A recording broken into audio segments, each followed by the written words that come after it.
Finally ಸ್ಪ್ಯಾರಿಫೈ ಅವರು ನಮ್ಮ double tape mirror ಕಳಿಸಿದ್ದಾರೆ ಹಿಮಾಲಯನ್ಗೆ. Packing is okay. ಇದರದ್ದು ಪ್ರೈಸು ಇನ್ಸ್ಟಾಲೇಷನ್ ಎಲ್ಲ ಆದಮೇಲೆ ಹೇಳ್ತೀನಿ. ಬ್ರ್ಯಾಂಡು ಆಲ್ಮೋಸ್ಟು 4 ವಾರ ತೊಗೊಂಡಿದ್ದೆ, 1 ತಿಂಗಳು ಅಂದ್ಕೊಳ್ಳಿ.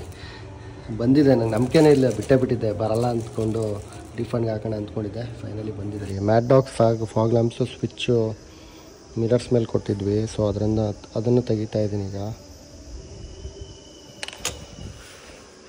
ಮಿರರು ಮೆಟಲ್ಲು ಚೆನ್ನಾಗಿದೆ, ವೆಯ್ಟು ನೋಡೋಣ ಅದರದ್ದು ಹೆಂಗಿದೆ ಅನ್ನೋದು. ನೋಡ್ಬೋದು ಸ್ನೇಹಿತರೆ, ಈ ಥರ ಬರುತ್ತೆ ಇದು. ನೀವು ಕಂಪ್ಲೀಟಾಗಿ ಹಿಂಗಾದ್ರೂ ಹಾಕೋಬೋದು. ಚೆನ್ನಾಗಿದೆ ಕ್ವಾಲಿಟಿ. ಇದಕ್ಕೂ ವೆಯ್ಟ್ ಕಂಪೇರ್ ಮಾಡಿದ್ರೆ ಎಸ್, ಇದು ಗೇಜ್ ಇನ್ನೂ ಜಾಸ್ತಿ ಇದೆ. ಇದು ನಾನು ಕೊಟ್ಟಿರೋ ಪ್ರೈಸ್ಗೆ ಓಕೆ. ಇದರಲ್ಲಿ ನೀವು ಡಬಲ್ ಟೇಪ್ ಒರಿಜಿನಲ್ ತೊಗೋತೀರ ಅಂದರೆ 14,000 ಸಾವಿರ ಆಗುತ್ತೆ. ಸೊ ನೋಡೋಣ, ಇನ್ಸ್ಟಾಲ್ ಮಾಡಿಬಿಟ್ಟು ವೈಬ್ರೇಷನ್ ಟೆಸ್ಟ್ ಅದೆಲ್ಲ ಮಾಡಿ ಆಮೇಲೆ ಫೈನಲ್ ವರ್ಡಿಕ್ಟ್ ಕೊಡ್ತೀನಿ. ಸ್ನೇಹಿತರೆ, ಫಿಟ್ಟಿಂಗ್ ಆದಮೇಲೆ ಹಿಂಗೆ ಬಂದಿದೆ. ಜಸ್ಟ್ ವೈಬ್ರೇಷನ್ ಚೆಕ್ ಮಾಡ್ತಾ ಇದ್ದೀನಿ. ಲುಕ್ ಅಂತೂ ಸೂಪರ್ ಆಗಿದೆ, ಬಟ್ ಸ್ಟಾಕ್ ಮಿರರ್ಗಿಂತನೂ ವೈಬ್ರೇಷನ್ ಜಾಸ್ತಿ ಇದೆ. ಸೊ ಇದೊಂದು ಫೀಡ್ಬ್ಯಾಕು ಸ್ಪ್ಯಾರಿಫೈ ಅವ್ರಿಗೆ ಹೇಳಲೇಬೇಕು. ನೋಡ್ಬೋದು ನೀವು,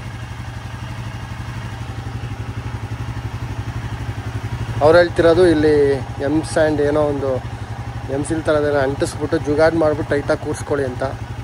but I don't think Royal Enfield ಅಂತ ಮಿಷಿನ್ಗೆ ಇದು ವರ್ತ್ ಅಂತ. ನೋಡೋಣ, ಮುಂದೆ ಒಂದು ಟೆಸ್ಟ್ ರೈಡ್ ಮಾಡ್ತೀನಿ, ರೈಡ್ ಹೋಗ್ಬಿಟ್ಟು.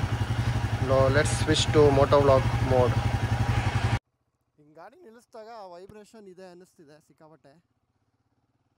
ಸೊ ಆ್ಯಕ್ಷನ್ ಫ್ರೈ ಹಾಕ್ಕೊಂಡಿದ್ದೀನಿ, -10 dB, 4K 30 FPS, shutter 100 manual, 120 1/120. ಸ್ನೇಹಿತರೆ, ಈಗ ಸುಮ್ಮನೆ ಒಂದು ಶಾರ್ಟ್ ಸ್ಪಿನ್ನು, ಈ ವೈಬ್ರೇಷನ್ ಇದೆಯಾ, ಏನಾದರೂ ಮಿರರಲ್ಲಿ ಪ್ರಾಬ್ಲಮ್ ಇದೆಯಾ ಅಂತ ಚೆಕ್ ಮಾಡೋಕ್ಕೆ. ಆಮೇಲೆ ನಿಮಗೆ ಫಿಟ್ಟಿಂಗ್ ಆದಮೇಲೆ ಅನಿಸುತ್ತೆ ಇದೇನಿದು ಮೂಮೆಂಟಿಂಗ್ ಆಗ್ತಿದೆಯಲ್ಲ ಅಂತ ಹಿಂಗೆ. ಸೊ ಇದು ಬಂದ್ಬಿಟ್ಟು ಈಗ ನೀವೇನೋ ಆಫ್ ರೋಡಿಂಗ್ ಮಾಡ್ತಿದ್ದೀರಾ, ಬಿದ್ದರೂ ಮಿರರ್ ಹೊಡಿಬಾರ್ದು ಅನ್ನೋದಕ್ಕೆ. ಬಿದ್ದಿದ ತಕ್ಷಣ ಏನಾಗುತ್ತೆ, ಹಿಂಗೆ ಹೋಗ್ಬಿಡ್ತಿದ್ದು. ಸೊ ಅದಕ್ಕೆ ಹಂಗೆ ಮಾಡಿರೋದವನು. ಫುಲ್ ಮೂವ್ ಆಗುತ್ತೆ ಅದು. ಬಟ್ ಅದ್ರದ್ದು ಒಂದು ಡಿಸ್ಅಡ್ವಾಂಟೇಜ್ ಏನಂದರೆ, ಸ್ವಲ್ಪ ಆಲ್ರೆಡಿ ವೈಬ್ರೇಷನ್ ಇದೆ ಅಂತಿದೆ ನನಗೆ. ನೋಡಿ, ಅಲ್ಲಿ ವಿಸಿಬಿಲಿಟಿ ಬ್ಲರ್ ಆಗ್ತಿದೆ ಬಿಕಾಸ್ ಆಫ್ ವೈಬ್ರೇಷನ್. ಸ್ಪ್ಯಾರಿಫೈ ಅವರು ಹೇಳಿದ ಪ್ರಕಾರ ಏನಾದರೂ ಒಂದು ಸಿಲೋ ಅಥವಾ ಏನಾದ್ರು ರಬ್ಬರ್ ಮೀಟ್ರಲ್ಲಿ ಹಾಕ್ಬಿಟ್ಟು ಇಲ್ಲಿ ಟೈಟ್ ಮಾಡಿ ಅಂತ ಹೇಳಿದ್ದಾರೆ. ಅಂದರೆ ಆ ಥರ ಜುಗಾಡ್ ಮಾಡೋಕ್ಕೆ ನನಗೆ ಯಾಕೋ ಇಷ್ಟ ಇಲ್ಲ. ಅದಕ್ಕೆ ನಾನು ಸ್ಟಾಕ್ ಮಿರರಲ್ಲೇ ಇರ್ಬೋದು. ಬಟ್ ನೋಡೋಣ, ಈಗಲೇ ಹೇಳೋದು ಬೇಡ. ಒಂಚೂರು ಸ್ಟ್ರೈಟ್ ರೋಡಿಗೆ ತೊಗೊಂಡೋಗ್ಬಿಟ್ಟು ಒಂದು 80 ಮೇಲೆ ಹೊಡೆಯೋಣ. ಆಲ್ರೆಡಿ ರಿಸರ್ವ್ಗೆ ಬಂತಲ್ಲ ಗುರು, ಎಷ್ಟು ಮೈಲೇಜ್. ಓಕೆ, ರಿಸರ್ವಲ್ಲಿ 60 ತೋರಿಸ್ತಾ ಇದೆ. ವೈಬ್ರೇಷನ್ ಇಲ್ಲ ಆ್ಯಕ್ಚುಲಿ. ಆಮೇಲೆ ಇನ್ನೊಂದು, ಈ ಥರ ಏನೋ ಡಬಲ್ ಟೇಕ್ ಮಿರರ್ಗಳಲ್ಲಿ ಅಡ್ವಾಂಟೇಜು ಒಂದು ನಾನು ಹೇಳಿದ್ದು ಬಂದ್ಬಿಟ್ಟು ಅದೇ, ನೀವೇನಾದರೂ ಆಫ್ ರೋಡಿಂಗ್ ಮಾಡ್ತೀರಾ ಅಂದರೆ ಒಂದು ನಿಮಗೆ ಈ ಬಾಲ್ ಮೌಂಟ್ ಆಗಿರೋದನ್ನ ಬಿಚ್ಕೊಳ್ಳೋಕೆ ಈಸಿ. ಆಮೇಲೆ ಬಿದ್ದರೂ ಇದು ಬ್ರೇಕ್ ಆಗೋಲ್ಲ ಮಿರರು. ಆಮೇಲೆ ಸೆಕೆಂಡ್ ಅಡ್ವಾಂಟೇಜ್ ಬಂದ್ಬಿಟ್ಟು ಇವ್ರು ಹೇಳೋ ಪ್ರಕಾರ, ಯಾವುದೇ ನೀವು ಡಬಲ್ ಟೆಕ್ ಮಿರರ್ಸು ಅಥವಾ ರ್ಯಾಮ್ ಮೌಂಟ್ ಮಿರರ್ಸ್ ತೊಗೊಂಡ್ರೆ ಅವ್ರು ಹೇಳೋದು ವೈಬ್ರೇಷನ್ ಕಮ್ಮಿ ಆಗುತ್ತೆ. ಬಿಕಾಸ್ ನಿಮಗೆ ಬಾಲ್ ಮೌಂಟ್ಸ್ 2 ಕಡೆ ಜಾಯಿಂಟ್ ಇದೆ. ಇಲ್ಲೊಂದು ಬಾಲ್ ಮೌಂಟು, ಇಲ್ಲೊಂದು ಬಾಲ್ ಮೌಂಟು. ಸೊ ವೈಬ್ರೇಷನ್ ಇಲ್ಲಿಗೇ ಎಂಡ್ ಆಗ್ಬಿಡುತ್ತೆ ಹ್ಯಾಂಡಲ್ ಬಾರ್ಸಿಂದ ಬರೋದು ಅಂತ. ಆ ಥರ ಲಾಜಿಕಲಿ ಹೆಂಗೆ ಗೊತ್ತಿಲ್ಲ ನನಗೆ, ಬಟ್ ಚೆಕ್ ಮಾಡೋಣ ಈಗ.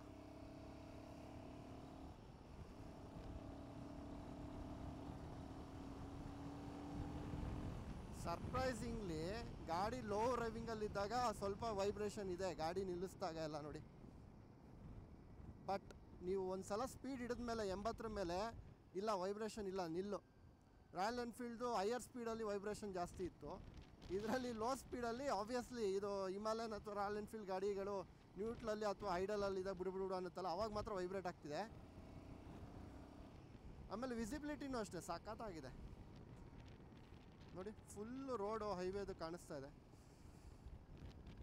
ಎಲ್ಲ ಸೆಟ್ಟಿಂಗ್ ಚೆಕ್ ಮಾಡ್ಕೊಬಿಡೋಣ ನಮ್ಮ ಆ್ಯಕ್ಷನ್ ಫ್ರೈದು. ನಾನು ಇನ್ನೂ ಅಷ್ಟು ಯೂಸ್ಟು ಆಗಿಲ್ಲ, ಗೋಪ್ರೋಯಿಂದ ಸ್ವಿಚ್ ಆಗಿರೋದ್ರಿಂದ ಮ್ಯಾನ್ಯುವಲ್ ಮೋಡಲ್ಲಿ ಸ್ವಲ್ಪ ಕಲಿತಾ ಇದ್ದೀನಿ ಯಾವ್ಯಾವ ಶಟರ್ ಇಟ್ಕೋಬೇಕು ಅನ್ನೋದು. ಆದರೆ ಒಂದು ND ಫಿಲ್ಟರ್ ತೊಗೋಬೇಕು, ತುಂಬ ಎಕ್ಸ್ಪೋಸ್ ಆದಂಗೆ ಬರುತ್ತೆ ವೀಡಿಯೋಸ್. ಆಮೇಲೆ ಆ್ಯಕ್ಷನ್ ಫ್ರೈದು ಗೋಪ್ರೋಗಿಂತ ಅಥವಾ ಯಾವುದೇ DJI ತೊಗೊಂಡ್ರೆ ಇದ್ರ ಸಾಫ್ಟ್ವೇರ್ ತುಂಬ ಚೆನ್ನಾಗಿದೆ. ಆನ್ ಮಾಡಿದ ತಕ್ಷಣ ಕನೆಕ್ಟ್ ಆಗುತ್ತೆ. ಸೊ ಮಜವಾಗಿದೆ ಗುರು. ಅದರಲ್ಲಿ ಇದೊಂದು ಗೋಪ್ರೋಲ್ಲಿ ಒಂದು ಪ್ರಾಬ್ಲಮ್ ಏನಂದರೆ, ಬಟ್ ನಿಮಗೊಂದು ಆ್ಯಪೇ ಕರೆಕ್ಟಾಗಿ ವರ್ಕ್ ಆಗೋಲ್ಲ. ಅಂದರೆ ನೀವು ಟ್ರಾನ್ಸ್ಫರ್ ಮಾಡ್ಕೊಳ್ಳೋದು ಟೈಮ್ ತೊಗೊಳುತ್ತೆ. ಇದರಲ್ಲಿ ನೋಡಿ ಆರಾಮಾಗಿ ಎಲ್ಲ ಫೋನಲ್ಲೇ ನೀವು ಮಾಡ್ಕೋಬೋದು.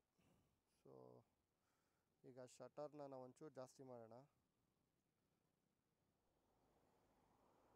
ಸ್ವಲ್ಪ IS ಆಗಲೇ ನೀವು ನೋಡಿದ್ದು 100 IS ಅಲ್ಲಿ, ಈಗ 200 IS ಹಾಕ್ಕೊಂಡಿದ್ದೀನಿ. ಅದೇ ರೆಸೊಲ್ಯೂಷನ್ನು 4K 30 FPS. ಶಟರ್ ಸ್ಪೀಡು ಅದೇ 30 ಅಂದರೆ 60 1/60.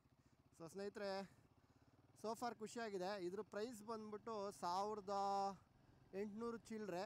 ಡೆಲಿವರಿ ಸ್ವಲ್ಪ ಡಿಲೇ ಆಗುತ್ತೆ. ಸೊ ಅವ್ರಿಗೂ ಕಂಪನಿಗೂ ಬರೋಕ್ಕಾಗಲ್ಲ, ಅವ್ರಿಗೇನೋ ಹೋಲ್ಡ್ ಇಲ್ವಂತೆ ಡೆಲಿವರಿ ಪಾರ್ಟ್ನರ್ಸ್ ಮೇಲೆ. ಬೆಂಗಳೂರಲ್ಲೇ ನನಗೆ 1 ತಿಂಗಳು ತೊಗೊಂಡಿದ್ದೆ, ಆಲ್ಮೋಸ್ಟ್ 1 ತಿಂಗಳು, ಬಿಕಾಸ್ ಆಫ್ ನಂಬರ್ ಇಶ್ಯೂ ಅಂತ ಹೇಳಿದ್ರು. ನಾನು ನಂಬರ್ ತಪ್ಪು ಕೊಟ್ಟಿದ್ದೆ ಸ್ಟಾರ್ಟಿಂಗ್ ಅನ್ನೋದು. ಇಟ್ಸ್ ಓಕೆ, ಫೈನಲಿ ಡೆಲಿವರ್ ಆಗಿದೆ.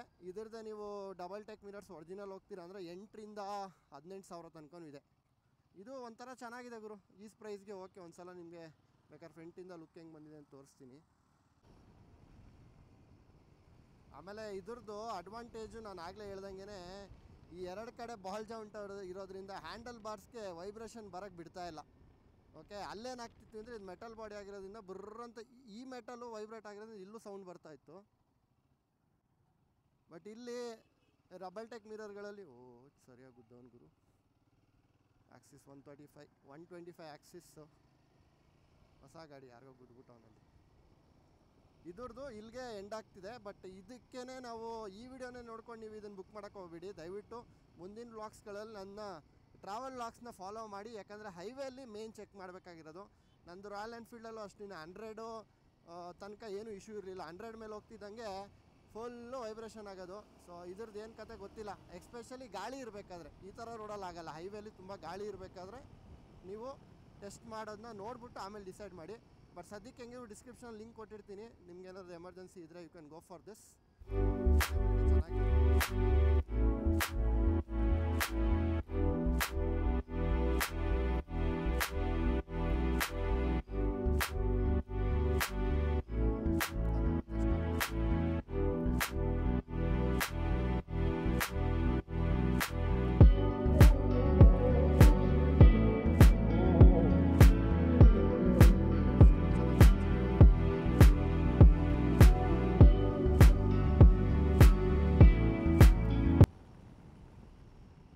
ವೈಬ್ರೇಷನ್ ಇಲ್ಲ, ಬಟ್ ನನಗೆ ಇದು ಸ್ವಲ್ಪ ಗಾಡಿ ನಿಲ್ಲಿಸಿದಾಗ ನೋಡಿ ವೈಬ್ರೇಟ್ ಆಗ್ತಿದೆ ಅನ್ನಿಸ್ತಿದೆ.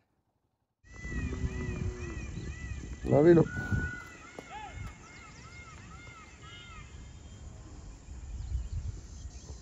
ಏನು ಗರಿ ಬಿಚ್ಚುತ್ತೆ ಅನಿಸುತ್ತೆ. ಸ್ನೇಹಿತರೆ, ಲುಕ್ ವೈಸ್ ನೋಡಿ ತುಂಬ ಚೆನ್ನಾಗಿದೆ ಆ್ಯಕ್ಚುಲಿ. ಬಟ್ ಅದೇ ನೀವು ಕೊಡ್ಬೋದಾ 1,500 ಅಂದರೆ ಎಸ್, ಲುಕ್ಕಿಗೆ ಓಕೆ, ಆಫ್ ರೋಡಿಂಗಿಗೆ ಓಕೆ. ಆಫ್ ರೋಡಿಂಗಲ್ಲಿ ತುಂಬ ಸಖತ್ತಾಗಿ ಪರ್ಫಾರ್ಮ್ ಮಾಡುತ್ತೆ. ಅಂದರೆ ನಿಮಗೆ ಬಿದ್ರೂ ಎಲ್ಲೂ ಬೆಂಡ್ ಆಗೋದಿಲ್ಲ. ಆಮೇಲೆ ಇದು ಮೆಟಲ್ ಬಾಡಿ. ಬಟ್ ಹೈವೇಸಲ್ಲಿ ಐ ಡೌಟ್, ಮುಂದಿನ ದಿನಗಳಲ್ಲಿ ಹೇಳ್ತೀನಿ. ಬಿಕಾಸ್ ಆಲ್ರೆಡಿ ನಂದು ಲೆಫ್ಟ್ದು ಸ್ವಲ್ಪ ವೈಬ್ರೇಷನ್ ಇದ್ದಂಗಿದೆ, ಗೊತ್ತಿಲ್ಲ, ನೋಡೋಣ. ಯಾವುದಕ್ಕೂ ವಿಸಿಬಿಲಿಟಿನೂ ಅಷ್ಟೇ ನಾನು ಚೂರು ಇನ್ನೂ ಇದಕ್ಕಿನ್ನೂ ಸೆಟ್ ಆಗಬೇಕು ಅನ್ನಿಸ್ತಿದೆ. ಬಟ್ ಲುಕ್ ವೈಸ್ ಅಂತೂ ಕ್ರೇಜಿ ಆಗಿದೆ ಗುರು. ಸಿಕ್ಕುತ್ತೆ ಇದು Sparify.com ನೀವು ತಗೊಂಡು ಟ್ರೈ ಮಾಡಿ. ಬಟ್ ತುಂಬ ಎಕ್ಸ್ಪೆಕ್ಟೇಷನ್ ಇಟ್ಕೊಳ್ಳೋಕೆ ಹೋಗಬೇಡಿ. ಎಕ್ಸ್ಪೆಕ್ಟೇಷನ್ನು ಆ ಲೆವೆಲ್ಗೆಲ್ಲ ಇಲ್ಲ. ರಾಯಲ್ ಎನ್ಫೀಲ್ಡ್ 8,000 ಇದೆಯಲ್ಲ, ಆ ಲೆವೆಲ್ಗೆಲ್ಲ ಇಲ್ಲ. ಬಟ್ ಓಕೆ, ಈ ಪ್ರೈಸ್ಗೆ ವಿಚ್ ಇಸ್ ಓಕೆ. ನಾವಿಲ್ಲಿ ನೋಡಿ ಆಗಲೇ ISO ಬಂದ್ಬಿಟ್ಟು 200 ಗಿಟ್ಟಿದ್ದೆ, ಈಗ ಬ್ಯಾಕ್ ಟು 100 ಗಿಟ್ಟೆ. ಚೆಕ್ ಮಾಡಿದ ಪ್ರಕಾರ ಯಾಕೋ ಸ್ವಲ್ಪ ಆಗಿ ಬರ್ತಾಯಿದೆ. ಐ ಡೋಂಟ್ ನೋ, ಇದು ಬರೀ 100 ಗಿಟ್ಟು. ನೀವು ಕ್ಯಾಮ್ರಾ ನಾನು ಯೂಸ್ ಮಾಡ್ತೀನಿ DSLR, ಅದರದ್ದೇ ಬೇರೆ ಲಾಜಿಕ್ ಅನಿಸುತ್ತೆ. ಇದ್ರ ಬಗ್ಗೆ ಒಂದು ಬೇಕಾದ್ರೆ ವೀಡಿಯೋ ಮಾಡ್ತೀನಿ. ಸಿಂಪಲಾಗಿ ಹೇಳಬೇಕು ಅಂದರೆ ISO ಬಂದ್ಬಿಟ್ಟು ಲೈಟ್ ಎಷ್ಟು ಬೇಕು ಅನ್ನೋದು. ನೀವು ISO ಜಾಸ್ತಿ ಇದ್ದಷ್ಟು ಬೆಳಕು ಜಾಸ್ತಿ ಕೊಡುತ್ತೆ, ಅದೇ ಗ್ರೈನ್ಸ್ ಬರುತ್ತೆ. ನೀವು ರಾತ್ರಿ ಹೊತ್ತಿನಲ್ಲಿ ಏನಾದರೂ ISO ಜಾಸ್ತಿ ಇಟ್ಕೋತಾ ಇದ್ದರೆ, ಹೌದು ಬೆಳಕು ಜಾಸ್ತಿ ಕೊಡುತ್ತೆ ಕಂಪೇರಿಟಿವ್ಲಿ ಲೋ ISOಗಿಂತ. ಬಟ್ ಅಲ್ಲಿ ಡಾಟ್ ಬರೋಕ್ಕೆ ಸ್ಟಾರ್ಟ್ ಆಗುತ್ತೆ. ಸೊ ಆಮೇಲೆ ಶಟರ್ ಸ್ಪೀಡ್ ಬಂದ್ಬಿಟ್ಟು ಒಂದು ಫ್ರೇಮ್ಗೆ ಎಷ್ಟು ಡಿವೈಡ್ ಆಗುತ್ತೆ. ಈಗ 1/60 ಅಂದರೆ ಎಷ್ಟು ಸಲ ಕ್ಲಿಕ್ ಆಗಬೇಕು ಅನ್ನೋದು. ನೀವು ಜಾಸ್ತಿ ಇಟ್ಕೊಂಡಷ್ಟು ಮೋಷನ್ ಬ್ಲರು ಕಮ್ಮಿ ಆಗುತ್ತೆ. ಅಂದರೆ ನೀವು 1/60 ಇಟ್ಕೊಂಡ್ರೆ ಮೋಷನಲ್ಲಿ ಚೆನ್ನಾಗಿ ಕಾಣಿಸುತ್ತೆ ಮೂವಿಂಗ್ ಆಬ್ಜೆಕ್ಟು. ಇನ್ನೂ ಕಮ್ಮಿ ಇಟ್ಕೊಂಡ್ರೆ ಅಂದರೆ 1/120 ಕಮ್ಮಿ ಹೋಗ್ತಿದ್ದಂಗೆ ಮೋಷನ್ನು ಅಂದರೆ ಮೂಮೆಂಟಲ್ಲಿ ಚೆನ್ನಾಗಿ ಬರುತ್ತೆ. ಅದೇ ನೈಟಲ್ಲಿ ಬಂದ್ಬಿಟ್ಟು ಅದೇ ನಿಮಗೆ ನಾಯ್ಸ್ ಬರುತ್ತೆ. ನೀವು ಆದಷ್ಟು ISOನ ಜಾಸ್ತಿ ಇಟ್ಕೋಬೇಕು. ಸೊ ಈ ಥರ 1-2,000 ಆ ಥರ ಇಟ್ಕೋಬೇಕಾಗತ್ತೆ.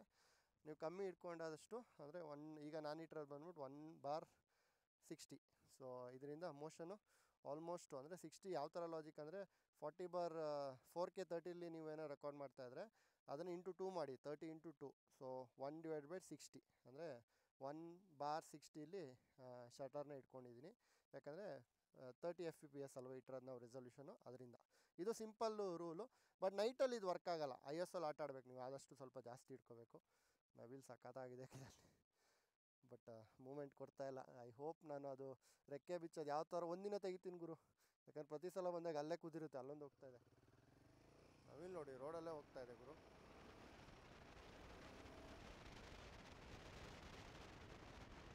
ನೋಡಿ ಸ್ನೇಹಿತರೆ, ನವಿಲು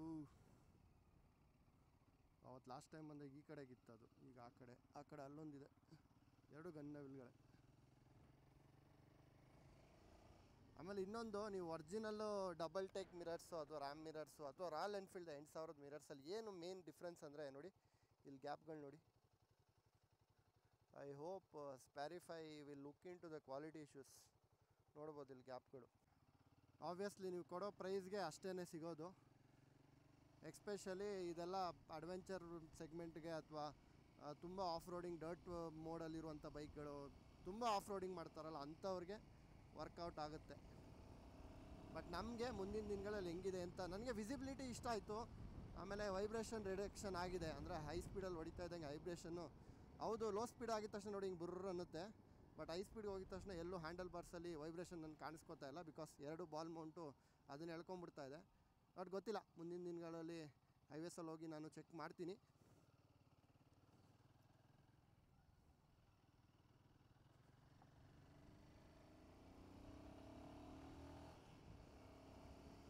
ಆಗಲೇ ರಿಸರ್ವ್ ಅಂತ ತೋರಿಸ್ತಾ ಇತ್ತಲ್ಲ, ಈಗ ಹೊಟ್ಟೋಯ್ತು. ಇದು ಏನಕ್ಕೆ ಹಿಂಗೆ ಆಗುತ್ತೆ ಅಂದರೆ ಸ್ನೇಹಿತರೆ, ಹಿಮಾಲಯನ್ ಓನರ್ಸ್ಗೆ ಇದೊಂದು ಟಿಪ್ಪು. ತುಂಬ ಜನ ಅಂದ್ಕೋತಾ ಇರ್ತೀರ ಇದ್ರ ಫ್ಯೂಲ್ ಗೇಜು ಏನೋ ಪ್ರಾಬ್ಲಮ್ ಇದೆ ಅಂತ. ಇಲ್ಲ, ಆ್ಯಕ್ಚುಲಿ ನೀವು ಸೈಡ್ ಸ್ಟ್ಯಾಂಡಿಗೆ ಯಾವಾಗ ಮಲಗಿಸಿ ರಾತ್ರಿ ಪೂರ್ತಿ ಗಾಡಿ ಇಟ್ಟಿರ್ತೀರ ಆವಾಗ ಅದು ಆ್ಯಕ್ಯುರೇಟಾಗಿ ತೋರಿಸಲ್ಲ. ನೀವು ಈ ಫ್ಯೂಲ್ ಗೇಜ್ ಕರೆಕ್ಟಾಗಿ ತೋರಿಸ್ಬೇಕು ಅಂದರೆ ಒಂದು ಸಲ ಗಾಡಿನ ನೈಟಲ್ಲಿ ನೀವು ಬೆಳಗ್ಗೆ ತೆಗಿಯೋಕ್ಕಿಂತ ಮುಂಚೆ ಪೆಟ್ರೋಲ್ ಕರೆಕ್ಟಾಗಿ ತೋರಿಸ್ಬೇಕು ಅಂದರೆ ಮೇನ್ ಸ್ಟ್ಯಾಂಡಲ್ಲಿ ಗಾಡಿ ಹಾಕ್ಬಿಟ್ಟು ಆಮೇಲೆ ತೆಗೆದಾಗ ತೋರಿಸುತ್ತಲ್ಲ, that is the accurate reading.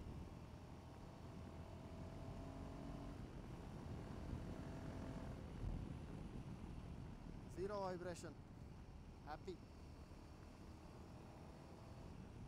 ಎಲ್ಲೂ ಹೈವೇ ಇಲ್ಲ ಇವತ್ತು, ನನಗೆ ಪ್ಲ್ಯಾನ್ ಇಲ್ಲ ಹೊಡೆಯೋದು ಹೈವೇ ಕಡೆಗೆ. ಸೊ ಅದರಿಂದ ಈ ವಿಡಿಯೋಲಿ ನಾನು ಅದನ್ನು ಹೈವೇ ಚೆಕ್ ಮಾಡೋಕ್ಕಾಗಲ್ಲ. ಸೋ ಫಾರ್ ಗುಡ್ ಸ್ನೇಹಿತರೆ. ನೆಗಿ ಬಾ ಸ್ನೇಹಿತರೆ, ಈ ವಿಡಿಯೋಗೆ ಇಷ್ಟೇ. ಐ ಹೋಪ್ ಈಗ ಮತ್ತೆ ನಾನು ISO ಜಾಸ್ತಿ ಮಾಡ್ಕೋಬೇಕಾಗುತ್ತೆ, ಬ್ರೈಟ್ನೆಸ್ ಕಮ್ಮಿ ಆಯಿತು. ಸೊ ISO ಬಗ್ಗೆ ನಾನು ಹೇಳಿದ್ದೇನಕ್ಕೆ ಅಂದರೆ, ತುಂಬ ಜನಕ್ಕೆ ಇದು ಓವರ್ ಎಕ್ಸ್ಪೋಸ್ ಥರ ವೀಡಿಯೋ ಬಂದುಬಿಡುತ್ತೆ.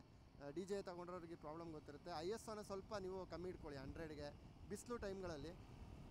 ಇನ್ನು ನೆರಳಿದೆ ಅಂದಾಗ ISO ಜಾಸ್ತಿ ಇಟ್ಕೊಳ್ಳಿ ಅಂತ ಹೇಳ್ತಾ ಮುಂದಿನ ವ್ಲಾಗ್ಸಲ್ಲಿ ಸಿಗೋಣ. ಯಾರ್ಯಾರು ಇನ್ನೂ ಚಾನಲ್ನ ಸಬ್ಸ್ಕ್ರೈಬ್ ಆಗಿಲ್ಲ ದಯವಿಟ್ಟು ಸಬ್ಸ್ಕ್ರೈಬ್ ಮಾಡಿ. ಸೈನಿಂಗ್ ಆಫ್ ಫ್ರಮ್ ಮೋಟರ್ ಸುದ್ದಿ. Take care.